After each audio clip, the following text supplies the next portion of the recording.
আসসালামু আলাইকুম। আমি মহলগিরি উত্তরপাড়া গ্রামের একজন বাসিন্দা। দেখেন ভাই, এটা আমাদের গ্রামের একমাত্র রাস্তা। ২০২৪ সালের বন্যায় ভেঙে গেছে।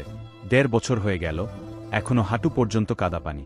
এই রাস্তা দিয়ে ২০০ এর বেশি স্কুল মাদ্রাসার বাচ্চা প্রতিদিন কাদা মারিয়ে ক্লাসে যায়। বর্ষায় ক্লাসই করতে পারে না। সবচেয়ে বড় কষ্ট অসুস্থ মানুষ, গর্ভবতী মা। রাতে অ্যাম্বুলেন্স ঢোকে না। রোগী নিয়ে ইসলামপুর সদরে যেতে পারি না। কৃষকরা ফসল বাজারে নিতে পারে না। রিকশাভ্যান বন্ধ। রাতে গর্তে পড়ে বৃদ্ধ মানুষ আহত হচ্ছে। আমরা গোয়ালের চর ইউনিয়ন পরিষদ, ইসলামপুর উপজেলা প্রশাসনের কাছে বারবার বলেছি, কিন্তু আজ পর্যন্ত কোনো ব্যবস্থা হয়নি। মাননীয় চেয়ারম্যান স্যার, স্যার, মানবিক দিক বিবেচনা করে এই রাস্তাটা জরুরি মেরামত করে দিন। আমরা শুধু চলার মতো একটা রাস্তা চাই। লোকেশন: মহলগিরি উত্তরপাড়া, ৯ নং গোয়ালের চর ইউনিয়ন, ইসলামপুর, জামালপুর। তারিখ: ২৪ মে ২০২৬। প্লিজ শেয়ার করুন, যেন কর্তৃপক্ষের চোখে পড়ে।